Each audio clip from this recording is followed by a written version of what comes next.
Season 15 of Overwatch 2 is just over 3 weeks away. I want to take a look at what we can expect for this possibly game-changing season. Let's have a look.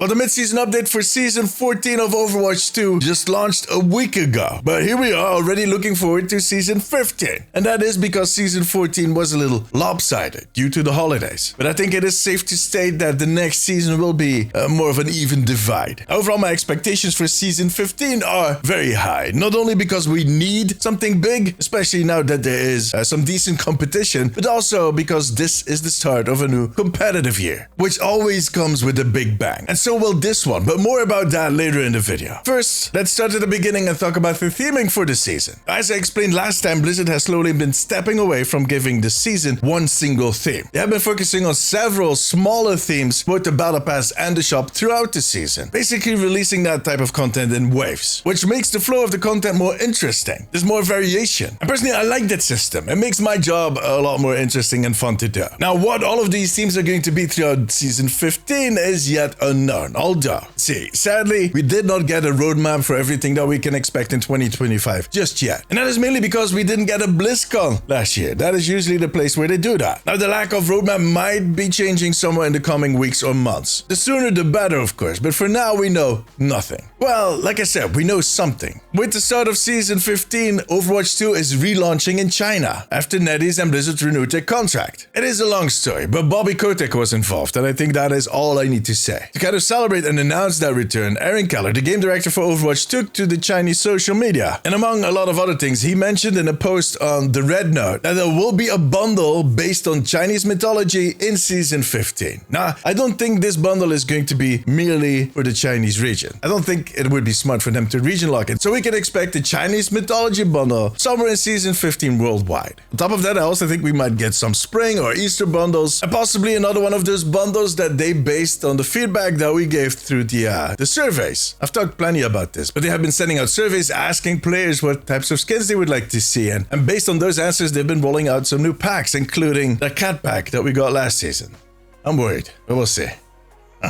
Now, if they're going to do an Easter event or something, I do hope it comes with a game mode. We need more of these event game modes. It has been my biggest beef with all of the events that have happened in the last few months, including all of the collab events. Now, while we're on that topic, we'll most likely also see a collab in Season 15. It has become a seasonal tradition, and a good one in my books. I mean, overall, Blizzard has been raising the bar with all of these collaborations. In Season 14, we got Avatar: The Last Airbender. I mean, that event started out slightly controversial because of the Venture skin, but overall I think it was pretty well received. And personally I liked it a lot too, which is saying a lot. I generally don't like most of these collabs, and that's because most of them have been, anime.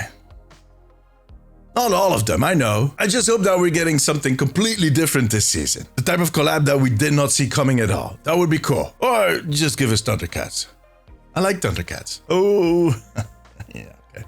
Now, in Season 15, we should not be expecting a new hero. But never say never. It is still Blizzard. And in the last few months and, well, even years, they have been talking about rolling out heroes faster. But currently, I think they're still very understaffed, so I don't think they're ready to roll out a hero every single season. And to be fair, I don't know if that is what Overwatch needs, but I'll make a separate video on all of that. What I do expect to see this season, however, is a new map. At least one, but possibly more. Because there are quite a few modes that require a few extra maps. Flashpoint and Clash. I'm kind of done playing Suravasa, New Junk City. Clash maps are still okay. But where can we expect these maps to be? Well, funny you should ask. I made a whole video on possible locations for the next maps a few weeks ago. I'll leave a link below. Go check it out. Now, while we're talking about Flashpoint and Clash, I think both modes also still need a bit of love. I think they're not completely ready just yet. There are still some issues, so to speak. And I think this season would be a good moment to do those changes. It will also be the perfect timing to include some of the results from all those quick play hacks that we played in 2024. According to what Team 4 said at the end of last year, 2025 should be the year where we see some of the results rolling out. And since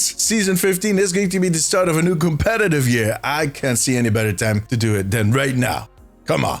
Because that's why they're also doing big changes to competitive play this season. And according to Team 4, the amount of changes and the impact of those changes are going to be just as big as the changes they did back in Season 9, which was the whole reshuffle, the redo of competitive play in Overwatch 2. So I'm not sure what we should expect here. I don't think they're going to roll it all back. It definitely was an improvement, but alright.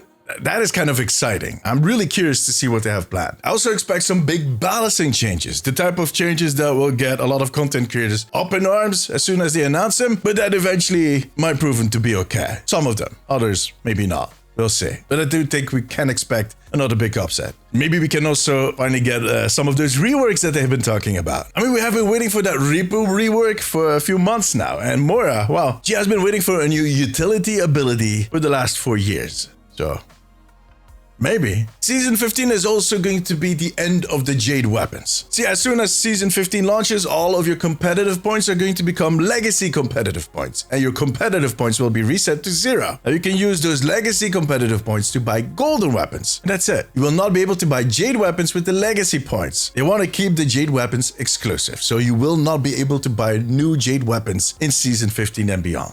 However, you'll be able to earn a new batch of competitive points that you can spend to buy a new variant of the weapons. We don't know yet which it's going to be, but I've seen a lot of people asking for either a ruby or obsidian variants. That's kind of cool. I would like that. But I do think it might end up becoming diamond because of that diamond tourbillon that we got last year. I think that was not a coincidence.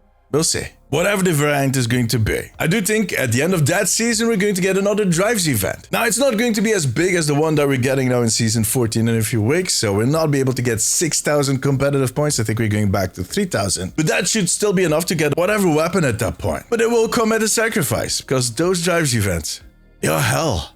We can also expect a new Mythic hero skin next season. Now, most likely it's either going to be a support or a DPS. Could be either. I don't think it's going to be a tank. Now, if I had to pick a name, I would think Zenyatta. I don't know why. Zenyatta would be cool. In the mid-season, we can expect a new Mythic weapon skin. Now, for this one, I'm not even going to try, because they have been all over the place with the Mythic weapon skins. I mean, I think it's good that they add something different, something else to spend your prisms on, and for those people that did not get the Mythic hero skin yet, they might get the Mythic weapon, but up till now, yeah, it hasn't worked out that way. Most of the Mythic weapons have been for heroes that already had a Mythic hero skin, so yeah, they might need to change that. We'll see.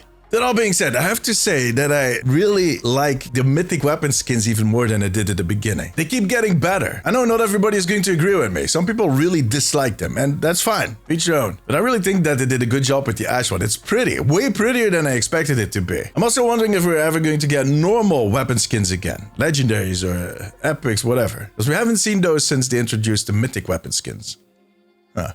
Another thing we should not expect to have in the next season is 6 vs 6. That second test is ending when Season 15 starts, and I think we'll have to wait at least to Season 16 before that whole story continues. Unless they add a version of 6 vs 6 to the arcade, because it is still immensely popular. But yeah, in the end we need a long-time solution, and that is not coming in Season 15. That will require some time. No matter what some people tell you, there are some issues that they still need to fix. And then lastly on the list, there are the surprises, the things that I could never predict, that I could not add to a list because they just kind of pull them out of nowhere. And I like those. Every of the last seasons, they have pulled out this one feature that we did not expect at all. And yeah, some of them are shop related. Not everybody likes that, but others have been very interesting. And we know for a fact that they're still working on some big stuff. A few months ago, I reported that Blizzard was looking to hire people to help promote a new big feature that they wanted to roll out sometime soon. Sometime soon might be Season 15. But everything that we have been testing in the last few months, it could go any direction. Let me know in the comments what you think it's going to be. I have one thing I hope it is going to be, but I hope I'm going to be right. I've talked about it in a previous video. You know what I mean. But all in all, I'm very hopeful for this season. Like I said at the start, it could potentially be a game changer. Fingers crossed. Season 15 is set to start on February 18th. Now tell me, what are you looking forward to the most in Season 15? Let me know in the comments below. For now, however, that was it. If you like this video, give it a thumbs up. It always helps me out. I also want to thank my patrons. We could not make these videos without you guys. You too can become part of the Omnic Post family over on patreon.com/theomnicpost. If you have a few minutes left, maybe check out one of my other videos. But above all, take care of yourself, take care of each other. Bye bye.